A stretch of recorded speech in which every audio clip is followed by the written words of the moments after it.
Well, here it is, the closing of Labor Day.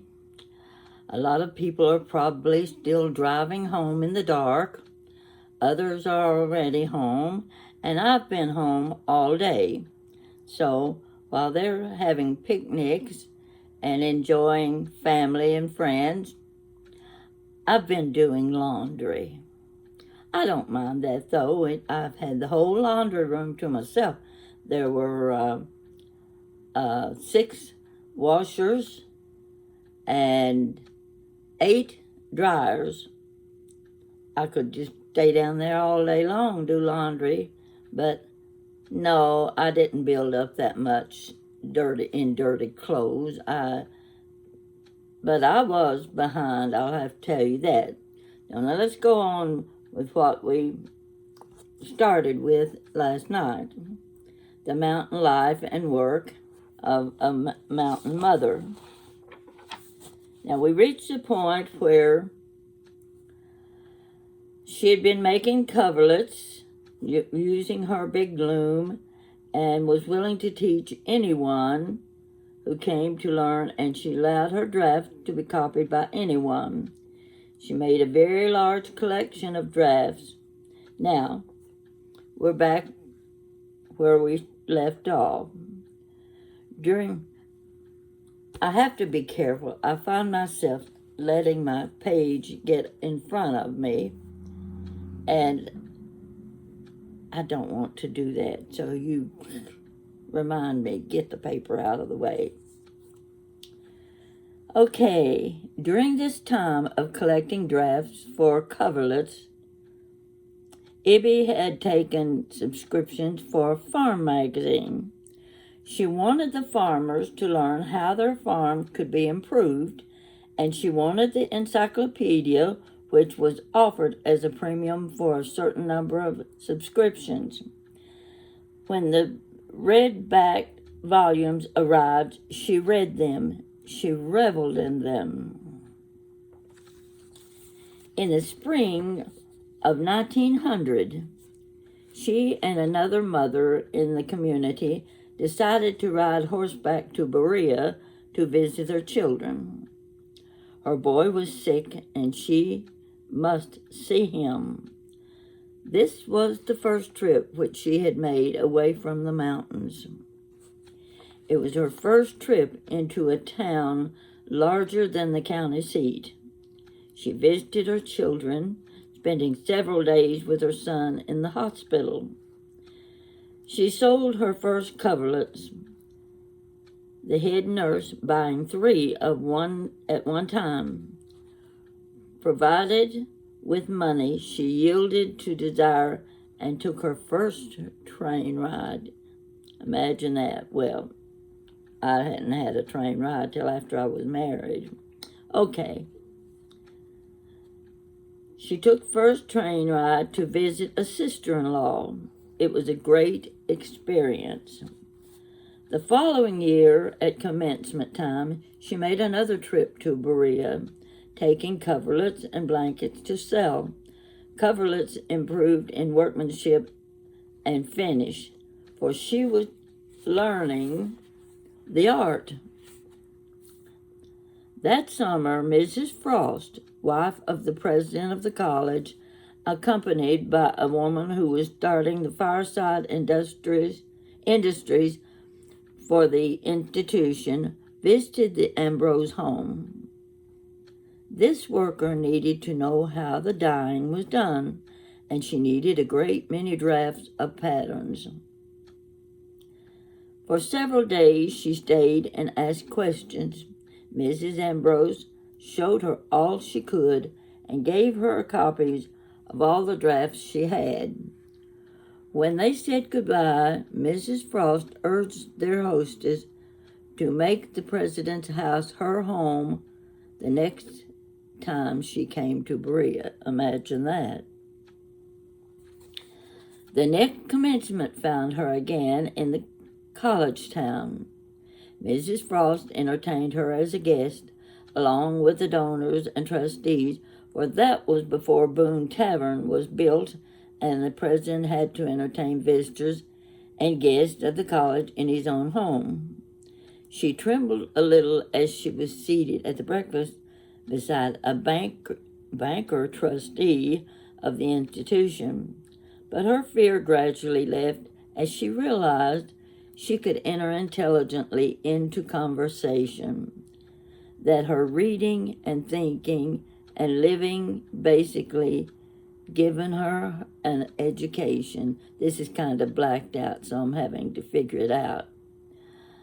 The conversation turned to the dyeing and weaving, so forth and so on, with the trustees proposed that it could be profitable. Okay, I think I got through that. It would be profitable to have a homespun fair, that prizes be offered for the best dyeing of various colors, for the best spinning, weaving, etc. This would attract more women and collect more information for the fireside industries. The president agreed, and Mrs. Ambrose silently vowed that when the next commencement time came, she would have an entry in every class offered. While a guest in the president's home, she learned that there was a demand for hand-woven linen for men's suitings. This was good news, for plain weaving was faster than the patterns, and few people were buying jeans anymore since the mail-order catalogs had penetrated the mountains and machine-woven goods could be purchased so cheaply. Having determined to weave linen, she inquired of other weavers who were producing linen where she might buy flax. I want to stop here and tell you, if you've ever been to Berea College and you've seen the weaving, the product that they have produced over the years, the workmanship is tops. You just can't, you just couldn't top it anywhere, and you are so prone to be taking home a group of the woven placemats and things like that. So I have seen all of these products myself, and I know everything she's talking about, and the workmanship is all perfection by the artists and workers there. Okay, having determined to weave linen, she inquired of other weavers who were producing linen where she might buy flax.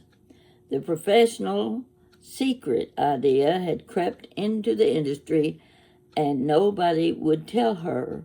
She was not to be defeated, however. When she was at home again,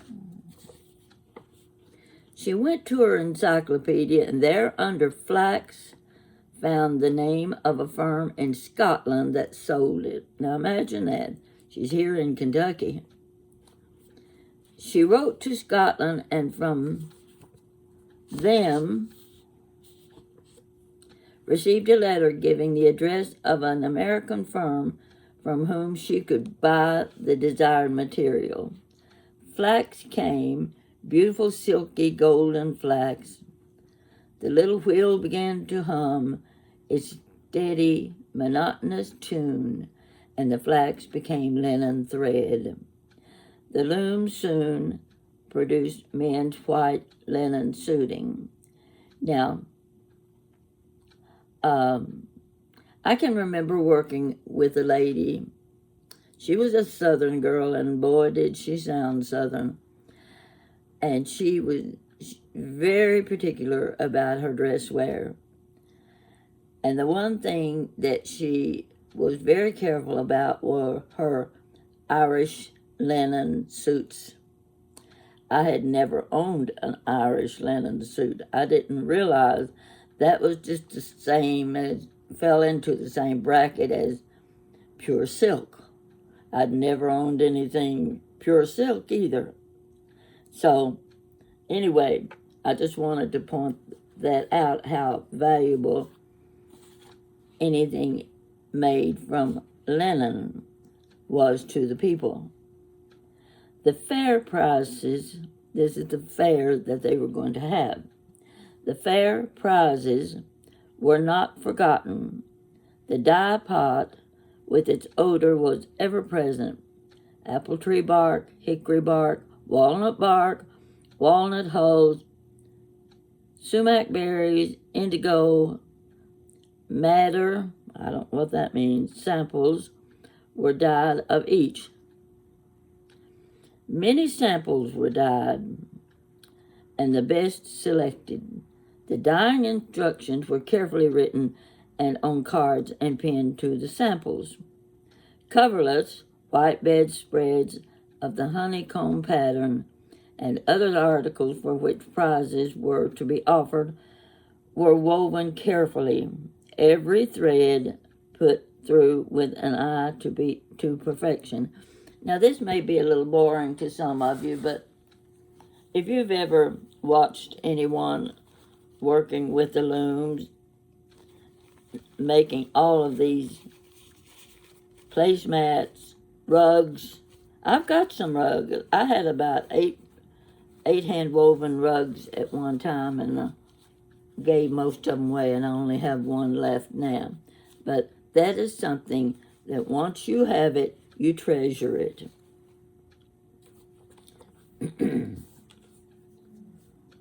Once more, the 2-day journey.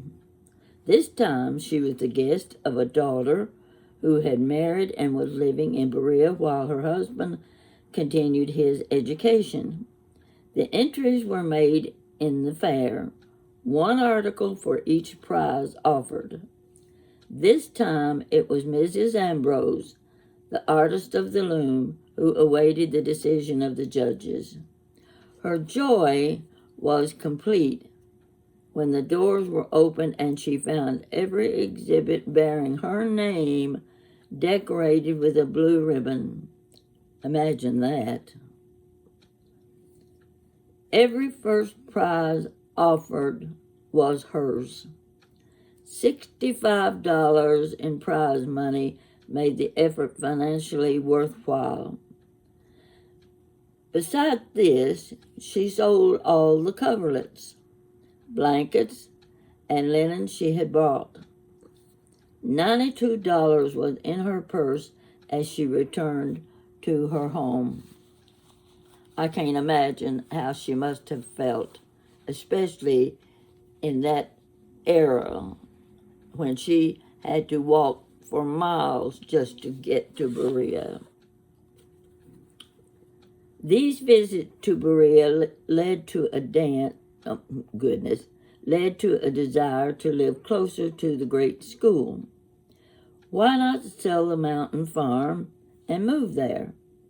After all, the most important thing in the world for her was the education of 3 little ones left at home, the youngest now old enough for school.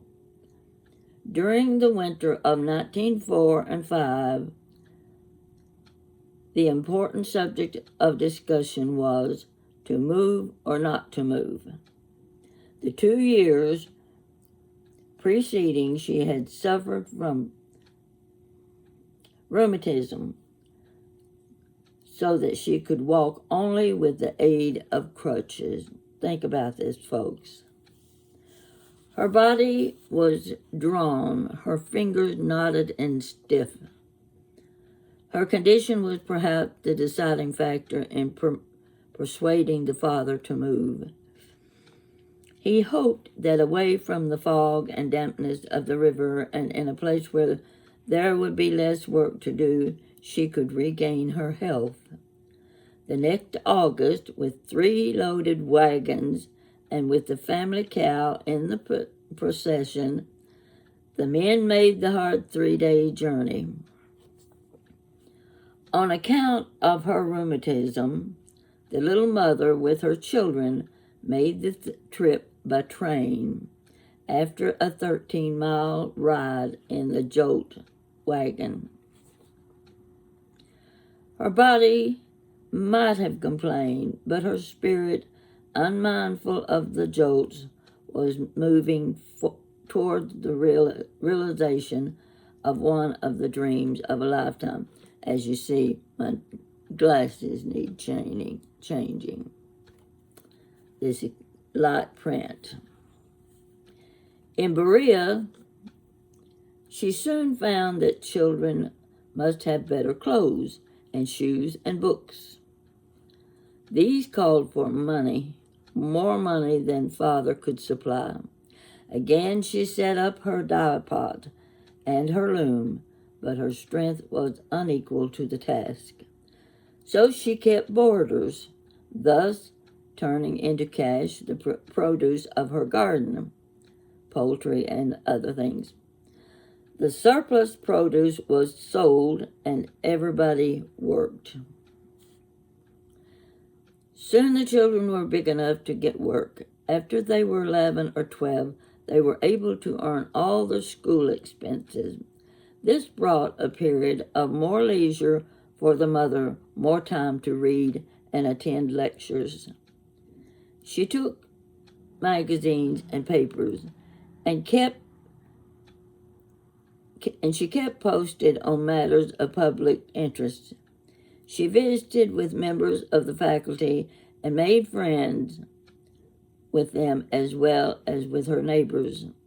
Seldom did she miss a debate, oratorical contest, or other meeting of educational value. Her mind was always open and active.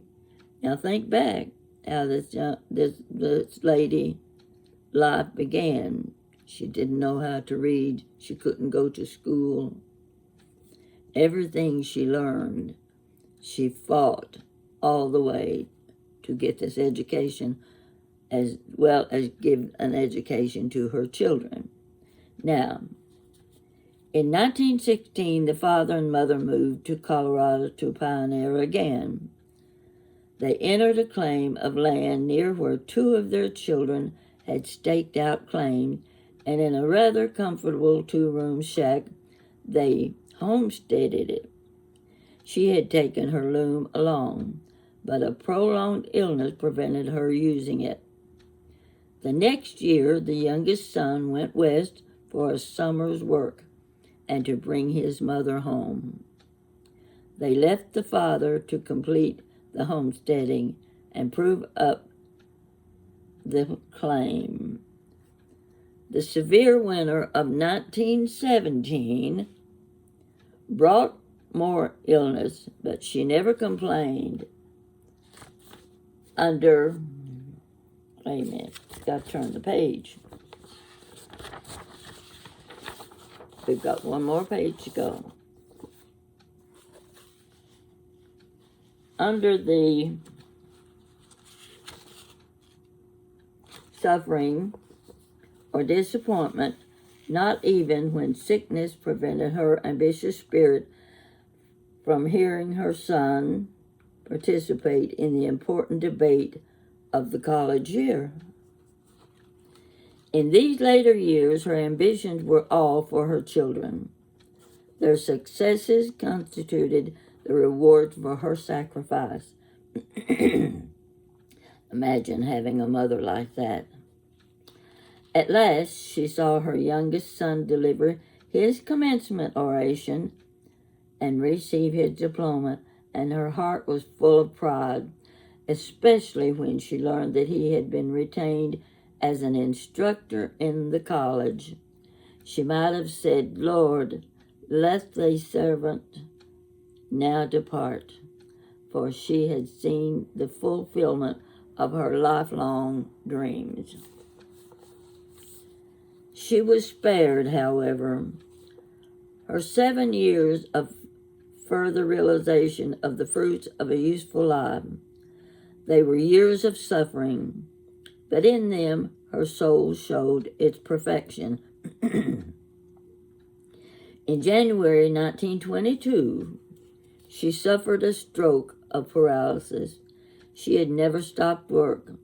When the stroke came, she had just returned from the little farm where she had helped her son milk the cows.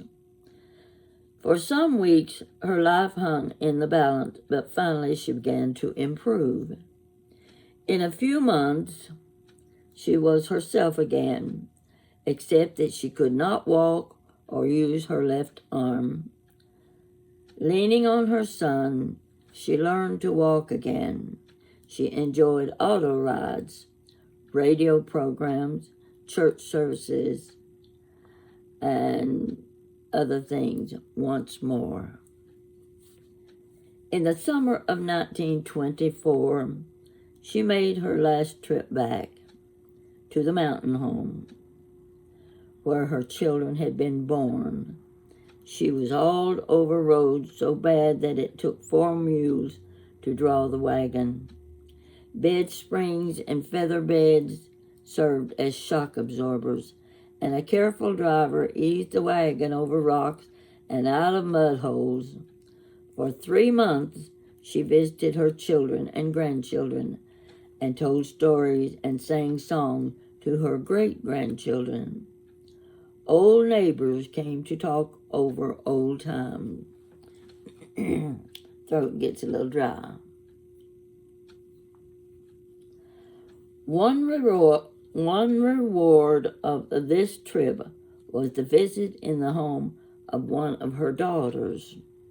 The home was 10 miles from the railroad, on a road which runs up the creek and over which most of the traffic is horseback. Yet, once there, she enjoyed electric lights, hot and cold water in the kitchen and bathroom, good music, and many of the other conveniences and enjoyments which money and culture bring. We know what she's talking about. In January 1925, a fall resulted in a broken hip which never healed. This was a source of constant suffering, yet in spite of it all, her spirit remained serene. Friends who called went away feeling happier, for she never inflicted her suffering on others. You know, that's a rare thing. And friends did call daily. Such an array of friends she had, for she knew no distinction between rich and poor, ignorant and educated, white or black. She had friends in all walks of life. In her suffering and in her friendship, hers was the Spirit of Jesus. Her children and grandchildren made regular pilgrimages to visit her. They also must have seen in her the very incarnation of the Spirit of love.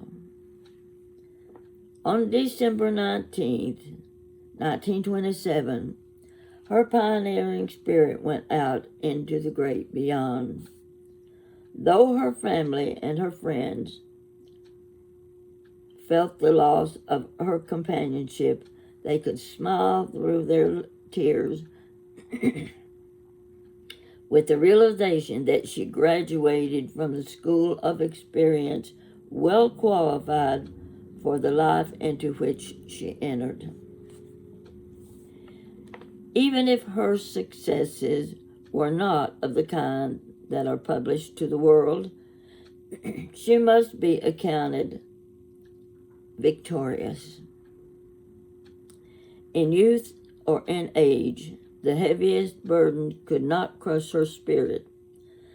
The loss of parents or the death of children, deprivation and want or the daily grind of a large mountain household. 12 times she went over the tortuous way to the great paths of life and brought back a precious little bundle of humanity.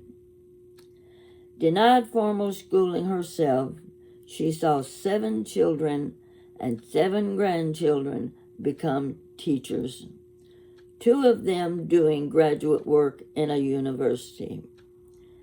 She worked out her economic problems, whether they involved solving the hieroglyphic puzzle of a coverlet pattern, learning the professional secret of the linen weaver, or winning all the first prizes in an occupation self-taught. Doesn't that kind of make you envious? She dared leave the accustomed and attempt the new when past the half-century mark of life, or make a homesteading venture at 63. She would not yield to the pain of crying nerves or to the deadness of paralysis, to the isolation of the mountains or the distractions of the town. Hers was the spirit, can't help it. Hers was the spirit of the overcomer. At the end of this story, I just can't imagine a woman being able to push herself to such a degree as this lady did, starting out with the death of her parents, no home, having to work for her living her entire life. This was Isabel Carmack Ambrose. I am pleased to know that I believe it was her grandson that I met in Berea at the Carmack Cousins reunion. He was a very interesting man. Well, I also think he was a professor at Berea College too. So this family went a long way, and I'm sure there is much more. If I got into researching, I would find so much more history about the descendants of Isabel Carmack. She would have been what was she to me? A cousin, a distant cousin. She's still in the family, though. So I hope you've enjoyed that story, even though I'm not very good at reading it. Can't see very good anymore. You know, I can go down the list of complaints if you want to hear them. I'm not like Isabel Carmack. If I hurt, I hurt. But I try to take care of myself. I don't want to depend on anyone else. I have Jan anytime I need her. When I fell last March, and it was a very serious condition, Jan was right there. She was seeing to my every need. She was at my side every minute. She was helping me in and out of the bed, holding my arm as I walked, preparing my meals for me. Well,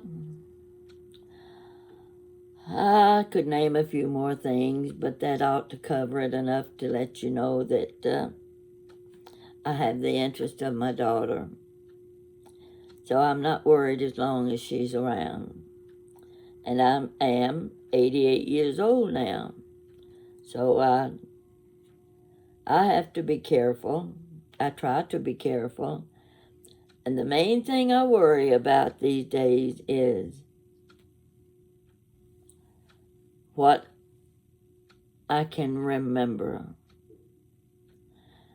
How long will I be able to communicate with others? I want to do as much as possible because I want to leave my name behind. And you know, I was told that all of these stories that I've been telling on YouTube will always be there. I can't imagine that 10 years, 20 years from now, people will still be able to read and watch me tell my stories. Now I've got to get out and find some things to talk about. I need to do a little learning on my own so that I can pass it on to you. And I do want to remind you that this Wednesday evening, Hanover Towers, the condominium where I live, and if you live in Lexington, everybody knows where Hanover Towers is. It's right at the edge of the historic district of town. It's right next to Main Street, the main part of Lexington. You can't miss where I live. And one nice thing about it, it has a big fountain out front with 4 of those big concrete cherubs around the edge of the fountain, and the water is always flowing. When you drive by, you will see that. You will know that's Hanover Towers. That's where Pat lives. That's where Granny Pat lives. And I discovered a few days ago that I had some subscribers living here in the building. I didn't even know them. And just by chance, I discovered they were following me on YouTube. Now, that's pretty nice. I'm hoping that anyone in Lexington who comes to tour the building. Now, this is the second time. See, they had a 50th anniversary 10 years ago. This is the 60th. And they've opened up the doors for people to come and visit and to be able to see what some of the condominiums look like. And it's a nice place to live. It's a safe place to live. We've got good security. And when I first moved here, the majority of the condominiums were owned by elderly people. Most of them had moved from the historic neighborhood, from those 2 and 3 story 100-year-old homes that they had to give up because of their age and their physical ability. They decided to sell their homes and they moved into Hanover Towers. Now, I met quite a few of them, and it puzzles me when I think of how many of those people in the 24 years that I've been here, they're gone now. They're all gone. So, my day will probably come while I'm sitting here on the couch telling some wild tale to a bunch of crazy people willing to sit and listen to me. And I'll just kick over. I'm just teasing, of course. And I do hope you'll let me know what you think about this story. I think it's a fascinating story because it's something we've never experienced such a thing, and we don't even know who in our own families, our ancestors, most of us don't know how they lived. But this is an example of how they lived. I know without a doubt, it's how my mother's family lived. My mother's mother and grandmother went through the Civil War. They saw the soldiers come in their homes. They saw them take every bite of food they had out of the house. And of course, there was no money. There were no valuables. These were farm folks. They lived from day to day, week to week. There's so much that can be learned from these stories. And I think we should be looking back at where we came from, because I'm not so sure where we're headed. And of course, we won't get into that. We just pray from day to day and hope the future is better. I think we all want that.